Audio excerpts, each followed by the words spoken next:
내가 윤석열 청문회 때 얘기를 못한 것 중에 하나 제보를 받은 건데 윤 총장이 사석에서 제보. 하도 욕을 많이 먹어서 오래 살긴 하겠어. 그러게요. 양쪽에서 욕을 먹잖아. 댓글 안 보셨어요? 저는 안 보는데 걸려오더라고 이렇게. 이번 주 댓글이 순도가 높더라고요.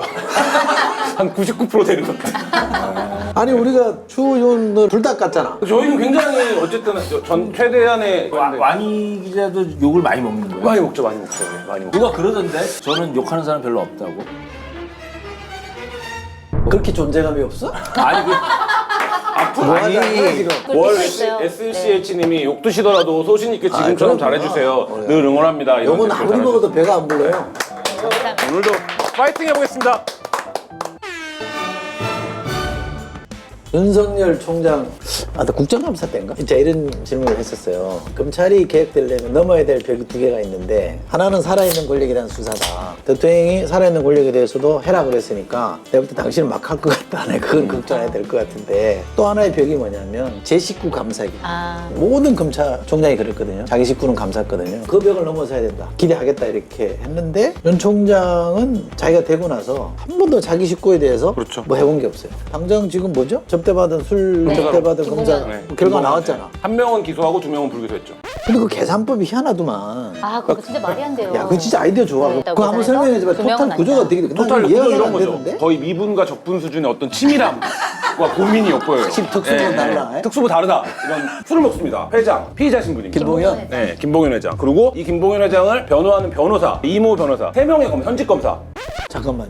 그 술값 낸 사람 말고 변호사 한 명하고 현직 검사 4명. 그 사람이 옛날에 무슨 한 팀에 있었대. 반부패 팀이라고. 한동훈 라인이라고 봐야 되는 한동훈 거야? 라인이죠. 그 올라가면 윤석열이잖아. 그렇죠. 우리가 말하는 특수부 검사의 알짜배기들이죠. 핵심들, 네. 특수부 검사. 둘이 이제 청담동 룸사롱에서 술을 먹습니다. 2019년 7월 18일 날. 근데 이 금액이 536만 원인데 어떻게 검찰은 계산을 한 거냐면 536을 단순히 그냥 5로 나누면 다 100만 원이 넘어요. 네. 그러면 김영란법상에 규정된 기소를 해야 되는 금액이 들어가는데 형사처벌이 되는 금액의 기준이 100만 원이죠. 네, 그런데 여기서 55만 원을 뺍니다. 왜 1차적으로. 공사력. 전문용어. 전문용어. 되게 잘 아시는 것 같은데. 아니 그 신문 기사를 봐봐. 알겠습니다. 신문사 잘 안 보시면서 유난히 디테일을 보고 봐요. 네. 밴드와 유흥 접객원을 부른 55만 원을 뺐어요. 그 55만 원을 빼고 나머지로 나눠서 두 명의 검사는 100만 원이 넘지 않는다라는 밴드 계산이 나온 부르기 거예요. 전에 갔다는 갔다 거죠? 그러니까 55만 원을 빼면 네. 481만 원인가 되죠? 그렇죠. 그렇게 해서 5로 나누면 네. 1인당 96만 6만 원? 원이 되는 거죠. 96만 2천 원. 그리고 나머지 그 55만 원의 비용의 경우엔 이 두 명이 가고 나서 부르는 거기 때문에 그 나머지 세 명에 한해서만 또 나누기 3을 해갖고 한 명의 검사는 114만 원이 되고 나머지 두 명은 96만 원이 돼서 나머지 두 명의 검사는 뭐 징계는 하겠지만 자체적인 형사적으로 기소할 정도의 접대를 받은 건 아니다 이렇게 결론을 내린 거고 한 명의 검사만 기소를 하겠다 이렇게 이제 입장을 밝힌 건데 이게 오늘 굉장히 많은 패러디를 났죠. 그러니까. 이른바 검사 세트. 그러니까 99만 원. 9천 원. 우리 포장마차에도 그 세트를 했어야지 준비를. 네. 99,000원 세트 이런 거 있잖아. 불구속 세트. 오해하시는 분들 좀 영업이 안 많은데 돼. 김영란법이 3만 원 이상은 사실은 먹지 못하게 돼 있잖아요. 네. 근데 어떻게 그걸 100만 원 기준으로 나누냐? 그거는 뭐냐면 100만 원 이상을 접대를 받아야 형사처벌이 되는 처벌. 거고 3만 원 이상부터 100만 원까지는 과태료. 과태료. 네. 네. 그렇기 때문에 사실은 나머지 검사 두 명도 과태료는 아마 처분을 받을 그러니까 텐데 기소 기준. 네, 기소 기소는 기준. 안 됐다라는 거죠. 네. 기자들이 취재할 때 제일 어려웠던 게 뭐냐면 이 사건이 이 검사들이 싹 부인했어요. 그런 자리 자체가 없었다. 외부에는 판사 사찰이 제일 중요한 쟁점 중에 하나였지만 검사들 내부에 논리는 그거였거든요. 그러니까 법무부가 당사자들 소명도 안 들어주고 그냥 지금 각본대로 짜맞춰서 감사를 하는 거 아니냐. 그 자리가 없었다는데. 검찰이 확인한 거 아니야? 그렇죠. 맞아요. 자리가 최소한 있었다는 술자리는 건. 있었다는 거 아니에요? 그렇죠. 그리고 네. 그거는 뭐 100만 원이냐 96만 원이냐를 떠나서 부적절한 자리였다는 건 확인이 된 거 아니야? 윤석열 총장이 국정감사장인가 나와서 네. 술 접대 받았던 게 사실로 밝혀진다 그러면 본인이 국민께 사과도 하고 또 근본적인 개선책을 만들겠다 이렇게 약속을 했잖아요. 그렇죠. 지금 윤 총장 입장이 안 뭐 나왔어요? 나왔어요? 사과는 아직 안 나왔죠. 검찰 내에 누구도 입장을 내지 않았죠. 이 왜? 사건과 관련해서. 이런 주장 아닐까요? 아직 검찰 수사일 뿐이고 판결이 나오고 아니지 않냐? 자리가- 이런 주장 하지 않을까? 근데 그거 다 떠나서 만약에 네. 이 수사가 엉터리라고 하면 윤석열 총장이 다시 수사를 해야지. 그렇죠. 그렇잖아. 뭐 대검감찰부가 압수수색 잘못했다고 또 수사가 들어갔잖아요. 그러면 여기도 수사를 해서 하든지. 근데 팩트는 팩트로 나와 있는 거에 대해서 가타부타 얘기도 없이 일반 문객이를 하고 있다 그러면 본인이 다른 사람의 죄에 대해서 다른 사람의 허물에 대해서 대했던 태도와 너무 다른 거 아니에요? 완전히 다르죠. 기준이 다르죠. 뿐만 아니라 그렇게 하면 거짓말을 안 한 되지. 거잖아요. 그러니까 이게 어쨌든. 검찰 개혁을 해야 되는 이유 중에 한 가지를 보여주는데 뭐냐면 기소독점권이에요. 누구를 기소하고 누구를 기소하지 않을지에 대한 판단을 검찰이 굉장히 자의적으로 하는 거예요. 이 자의적으로 한다는 게 이번처럼 우습게 3만 얼마로 드러나 버리면 바깥에서도 알게 되죠. 아, 이 기소는 너무 검찰이 임의적이고 자의적으로 판단한 거 아니야? 사람들이 보기엔 똑같은 죄를 저지른 애들인데 대한민국 검사가 검사를 제외한 어떤 피자, 당신 10시 반에 갔으니까 죄가 조금 가볍군.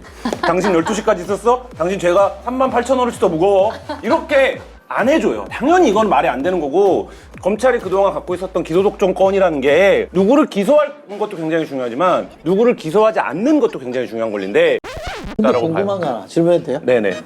그 5명이 먹었는데 나누기 하니까 96만이라며 그럼 5명이 똑같이 술도 먹고 안주도 먹고 했다는 거 아니에요? 그렇죠. 그래야 근데 접대한 사람은 술 안 먹는 사람이라며. 그렇죠. 잘 안 드는 걸로 알려져 있죠. 술을 그럼 전혀- 안주만 먹고 술은 안 먹었을 거 아니에요? 그렇죠. 계산을 따로 하면 넘을 것 같은데? 100만 원? 그러니까 이게 거의 미분이라니까요. 예를 들면 그래서 그런 룸살롱 가기 전에 밥을 먹었을 것이다 분명히. 왜 그 밥값은 포함하지 않는 것이냐라는 그렇지. 의문도 막 나오더라고요. 약간 이런 의미. 접대원이 왔는데 접대원한테 팁을 줬을 텐데 팁 포함입니까? 안 포함입니까? 그리고 택시 타고 집에 갔다라고 그쵸. 하는데 보통 그런 경우에는 접대하는 사람이 택시비까지 주는데 이 택시비는 접대하는 비용에 왜 포함시키지 않았냐. 전 다 이런 들어가야 거. 된다고 봐요.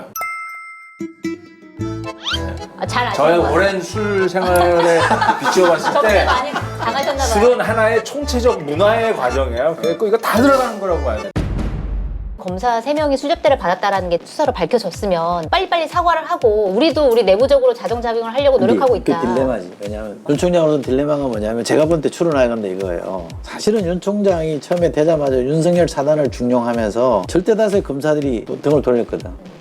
자기 새끼들만 네. 챙기네? 좀 문제 많은 데라고 생각했잖아요. 그래서 그 이후에 많은 문제 제기들이 왔을 때도 검사들이 동조를 안 해줬다고. 네. 추 장관이 수사 지휘권 발동했을 때도 사실은 그렇죠. 평검사들이 조용했어요. 네. 근데 직무 배제하면서 평검사들이 움직였잖아. 그 얘기는 윤 총장이 잘한다는 게 아니라 이 절차가 잘못됐다. 그렇죠. 왜 이렇게 거칠게 하냐? 라는 문제 제기를 했던 거잖아요. 근데 어쨌든 그거 이후로 윤 총장은 평검사 100%죠? 네.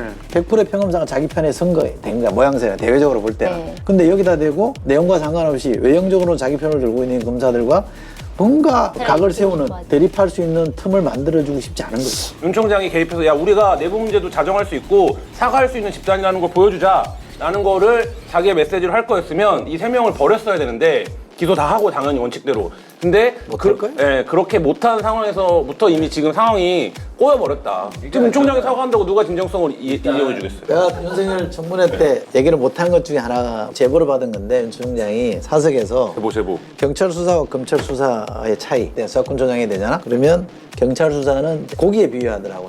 잡어들 하는 경찰 거고 수사는. 자기는 광어 같은 이제 고거 보정. 경찰 위에 검찰이 있는 거예요. 그렇게 생각해 왔죠. 수사 대상 자체를 지금도 그렇게 뭐 나눠야 된다고 네, 얘기했고 세상도 그렇게 보는 게 있죠. 제가 듣기에는 윤 총장이 수사권 조정에 대해서 사석에서 한번 되게 화를 냈던 게 있는데 핵심은 2가지였다는 거예요. 첫째는 경찰이 1차 수사 종결권을 갖는 거. 이게 말이 되냐.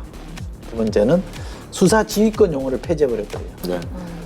근데 검찰은 어떤 경우에도 수사 지휘를 해야 된다는 게 굉장히 집요하게 매달렸던 거잖아요. 그 당시 제가 법사위였으니까. 그러니까 대놓고 검찰 개혁에 대해 반대는 안 했지만 내용적으로는 상당히 불만이 있었다. 국회에서 어떤 입법이 나오면 그건 따르는 게 순리다 뭐 이런 식으로 얘기를 했던 걸로 저는 기억을 하거든요. 공식적으로 발언은 그렇게 했죠. 근데 이제 뒤로는 사실은 그렇지 않았다. 그 불만이 꽉 차 있었다. 큰 흐름으로 보면 검찰개혁이라는 시대적 과제에 대한 저항이라는 게 근본적으로 숨겨져 있어요. 그렇죠. 저항이고 문제는 특히나 그거예요.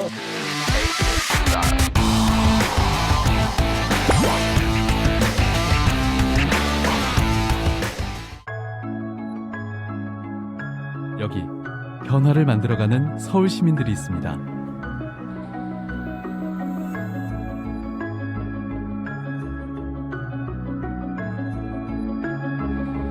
서울시가 만들어가는 2020 도시 전환 랩 프로젝트.